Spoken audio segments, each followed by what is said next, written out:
my dear students, welcome to my channel 3 years study center. Friends, আজকের আমি তোমাদের ইংলিশের যে একটি কবিতা আছে, shall I compare thee to a summer's day, shall I compare thee to a summer's day, এই কবিতাটি আমি তোমাদের একটু পড়াচ্ছি। তোমরা কবিতাটির কয়েকটি ওয়ার্ড নোটস এবং অর্থগুলো, প্রত্যেকটা লাইনের অর্থগুলো একটু তোমরা দেখে নাও। একটু ছোট কবিতা আছে, সেই জন্য আমি তোমাদের বলে দিচ্ছি। জাস্ট আমি তোমাদের সামনে এসে একটু বলে দিলাম। এবারে আমি তোমাদের কবিতাটি বলবো, তোমরা মন দিয়ে এটাকে দেখো। তোমাদের এইটা থেকে অর্থাৎ এই কবিতাটি থেকে তোমাদের এমসিকিউ এসএকিউটা বাদ আছে।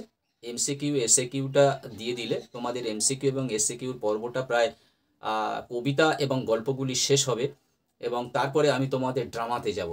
এবং আর তাছাড়া আমার এমসিকিউ এসএকিউটা শেষ হলেই আমি তোমাদের নোটস বানিয়ে দেবো। আজকের তোমাদের যে বাংলাতে, তোমরা যারা হোয়াটসঅ্যাপে আছো, তোমাদের আজকের বাংলাতে অনেক নতুন পিডিএফ দিয়েছি। কিছু বাংলা প্রশ্নের অ্যান্সার নোট তৈরি করে দিয়েছি, তোমরা সেগুলো মুখস্থ করতে থাকো। এবং আজকের আমি দুপুরের দিকে তোমাদের ইংলিশের কিছু পিডিএফ তোমাদের পাঠাবো।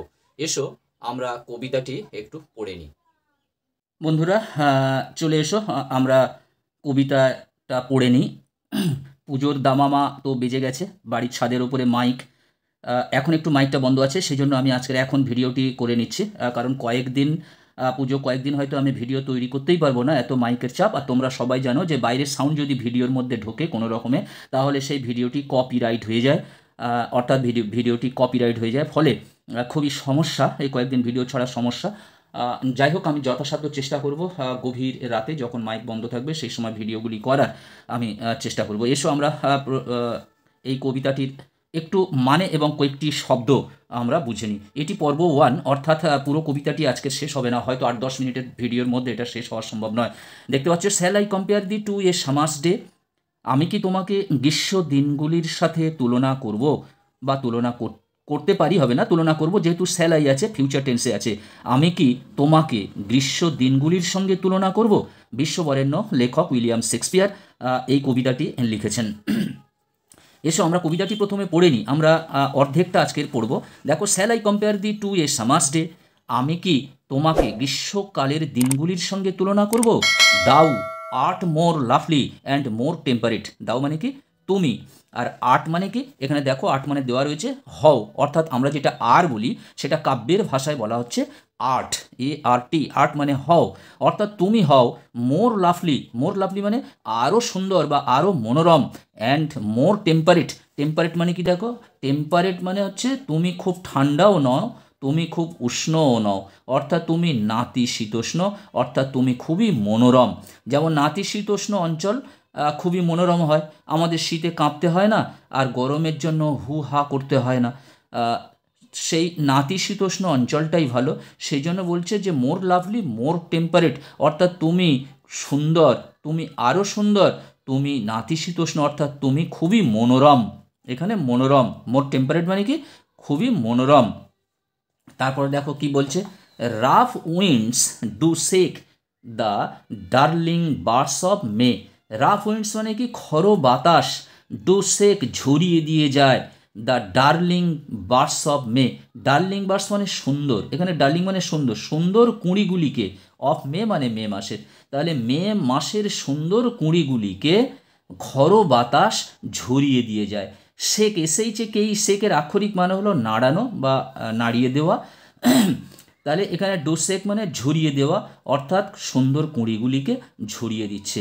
তোমাদের একটা জিনিস জেনে রাখতে হবে যে এখানে কবি উইলিয়াম শেক্সপিয়ার বলতে চেয়েছেন তাদের দেশ যে বেশিরভাগ সময়টাই শীতকাল, অর্থাৎ ঠান্ডার দিন, সেখানে খুব যে গরম বা উষ্ণ খুবই কম সময়ের জন্য সেখানে এসে যায়। যখনই গ্রীষ্মকালটা এসে গেল এবং তার প্রচণ্ড প্রচণ্ড তাপে অত্যন্ত উষ্ণ হয়ে যখন ওঠে, তখন সেই শীতের মে মাসের যে ফুটতে থাকা যে কুঁড়িগুলি সেগুলোকে ঝরিয়ে দিয়ে চলে যায়। এবারে দেখো, and summer's lease hath all too short a date, তাই বলছে, এবং গ্রীষ্মের যে লিজ মানে কি ইজারা, অর্থাৎ গ্রীষ্মের সময়ের দিনগুলি খুবই খুবই কম সময় নিয়ে আসে, অর্থাৎ গ্রীষ্মের দিনগুলি খুব কম সময় নিয়ে আসে। এমনি লিজের আক্ষরিক মানে হলো ইজারা দেওয়া, অর্থাৎ একটা নির্দিষ্ট সময়ের জন্যে হস্তান্তর করা কোনো কিছুকে। তাই কবি বলছেন যে এখানে গ্রীষ্মের দিনগুলো যেন একটা লিজের মতো, কাউকে যেন ইজারা দেওয়ার মতো হয়েছে, যে একটা নির্দিষ্ট সময় পর ও চলে যাবে, আর সেই সময়টা যেন টু শর্ট এডেড, খুবই খুবই কম সময়। Sometimes too hot the eye of heaven shines, sometime মানে মাঝে মাঝে, টু হট খুবই উত্তপ্ত হয়, the eye of heaven shines. আচ্ছা, দ্য আই অফ হেভেন কথাটার মানে হলো সূর্য, সূর্যকে বলা হয়েছে, অর্থাৎ দ্য সানকে বলা হয়েছে দি আই অফ হেভেন সাইন্স মানে কিরণ দেয়, অর্থাৎ মাঝে মাঝে সূর্য যে কিরণ দিচ্ছে তার যে দীপ্তি সেটা খুবই খুবই উষ্ণ বা খুবই গরম হয়ে পড়ে। অ্যান্ড ওপেন্ড, এবং মাঝে মাঝে কি হয়, in his gold complexion deemed, যে সূর্যের যে সোনালি রঙের যে দীপ্তি বা সোনালি রঙের যে সুন্দর আলো, সেই আলোটা কি মাঝে মাঝে যেন হারিয়ে যায়। ডিমড, ডিম মানে আবছা হয়ে পড়া, আক্ষরিক মানে আবছা হয়ে যাওয়া, মলিন হয়ে যাওয়া। তাহলে সূর্যের সেই সোনালি দীপ্তি যেন আবছা হয়ে পড়ে। এখানে দেখো দেওয়া রয়েছে, এখানে আমি লিখে রেখেছি সূর্যের মুখমণ্ডল যেন সোনার রঙে আঁকা, সূর্যের মুখমণ্ডল যেন সোনার রঙে আঁকা। বন্ধুরা একটু লাইট কম হচ্ছে, ভুলে গেছিলাম আর একটা লাইট জ্বালতে। সোনার রঙে আঁকা। And open is this gold complexion deemed, এবং মাঝে মাঝে এই যে সূর্যের যখন ওঠে তার যে সোনালি রঙের আলো, সোনালি রঙের দীপ্তি যেন সেটাকে ডিমড অর্থাৎ হারিয়ে যায়। And every fair from fair, deemed মানে আবছা হয়ে পড়ে। And every fair and fair, এবং প্রত্যেকটা সুন্দর থেকে তার সুন্দরতা বা তার প্রতিটা সৌন্দর্য থেকে, একটা সৌন্দর্য থেকে আরেকটা সৌন্দর্যতা, সামটাইমস মাঝে মাঝে ডিক্লাইন কোথায় যেন চলে যায় বা মিলিয়ে যায় বা হারিয়ে যায়। এখানে দেখো ডিমড মানে দেওয়া রয়েছে সূর্যর, ডিমড মানে হচ্ছে সূর্য মেঘে ঢেকে পড়ে, আর ডিক্লাইন মানে হারিয়ে ফেলে।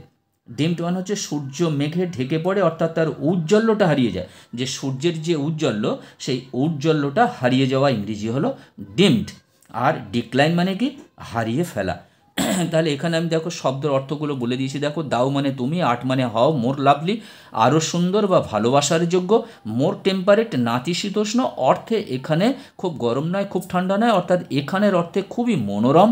রাফ উইন্ডস মানে খড়ো বাতাসে, ডার্লিং বার্ডস সুন্দর কুঁড়িগুলি, ডু সেক ঝরে পড়ে, লিস মানে ইজারা অর্থাৎ একটা নির্দিষ্ট সময়ের জন্য, হ্যাথ মানে কি ঈশ্বর, হ্যাথ মানে ঈশ্বর, টু হট অত্যন্ত উষ্ণ বা গরম, I of haven Surya, I of haven Surya, gold complexion মানে সূর্যের মুখমণ্ডল যেন সোনার রঙে রাঙা, ডিমড মানে সূর্য মেঘে ঢেকে পড়ে অর্থাৎ তার ঔজ্জ্বল্যটাকে হারিয়ে ফেলে, এভরি ফেয়ার ফ্রম ফেয়ার সৌন্দর্য থেকে সৌন্দর্যতা, সৌন্দর্য থেকে সৌন্দর্যতা, ডিক্লাইন মানে হারিয়ে ফেলে। তাহলে আমরা যদি একবার টানা মানে এটাকে পড়ে নিই, দেখো shall I compare thee to a summer's day, আমি কি তোমাকে গ্রীষ্ম দিনগুলির সঙ্গে তুলনা করব।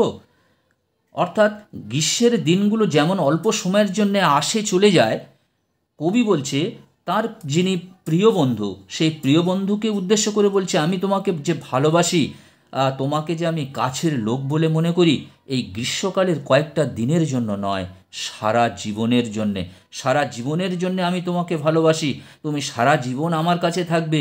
ওই গ্রীষ্মকালের কয়েকটা দিনের জন্য যে তুমি আসবে আবার চলে যাবে, সেইভাবে আমি তোমাকে পছন্দ করি না বা ভালোবাসি না। কবির এই কবিতার সারমর্ম জাস্ট এইটুকু। দাও আর্ট মোর লাভলি, তুমি তুমি আরও সুন্দর হও, অ্যান্ড মোর টেম্পারেট এবং আরও মনোরম, rough winds do shake the darling buds of May, খড়ো বাতাস মে মাসের সুন্দর কুঁড়িগুলিকে ঝরিয়ে দিয়ে যায়, and summer's lease hath all too short shaded, কিন্তু গ্রীষ্মকালের যে দিনগুলি আসে হে ঈশ্বর এত কম সময়ের জন্য, sometime too hot the eye of heaven shines, মাঝে মাঝে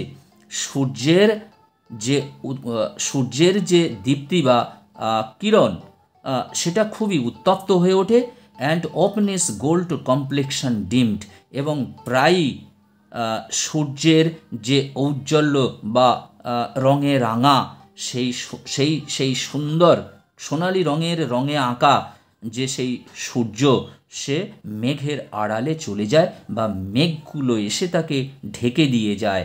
and every fair from fair sometime decline, এবং প্রত্যেকটি সুন্দর থেকে তার সুন্দরতা মাঝে মাঝে যেন হারিয়ে যায় বা মলিন হয়ে যায়। বন্ধুরা, আজকের মতো ভিডিওটি শেষ করলাম। তোমরা যারা চ্যানেলটি সাবস্ক্রাইব করোনি অবশ্যই তোমরা চ্যানেলটি সাবস্ক্রাইব করে নাও, বন্ধুদেরকে লিঙ্ক বেশি করে শেয়ার করো। তোমাদের প্রত্যেকের জানাই শুভ শারদীয়ার প্রীতি শুভেচ্ছা এবং আন্তরিক অভিনন্দন এবং অফুরন্ত ভালোবাসা। তোমরা পুজোর পরে কিন্তু তোমাদের টেস্ট পরীক্ষার বাজনা বাজবে, ফলে তোমরা যে সবাই যেটা বলছো কিছু বলছো যে তোমাদের টেস্টের সাজেশান, এইগুলোই তো টেস্টের সাজেশান। যে প্রশ্নগুলো আমি দিয়েছি সেইগুলোই টেস্ট সাজেশান এবং ফাইনাল জন্য সাজেশান। তোমাদের টার্গেট থাকবে কিন্তু ফাইনালের সাজেশান, এইগুলোই তোমরা পড়বে। আর টেস্ট পেপার বেরোলে তারপরে আমি তোমাদের চলে যাব লাস্ট মিনিট সাজেশান। যদি কিছু দু একটা প্রশ্নপত্র অল্টারনেট করতে হয় তখন আমি করে দেব। পুজো কাটলেই তোমাদের নির্দিষ্ট সময়ে ঘন ঘন ভিডিও যাবে, তোমরা অবশ্যই সেগুলো তৈরি করতে থাকবে। আজকের মতো ভিডিওটি শেষ করলাম। তোমরা সবাই ভালো থাকবে, সুস্থ থাকবে। আবার কথা হবে নেক্সট ভিডিওতে।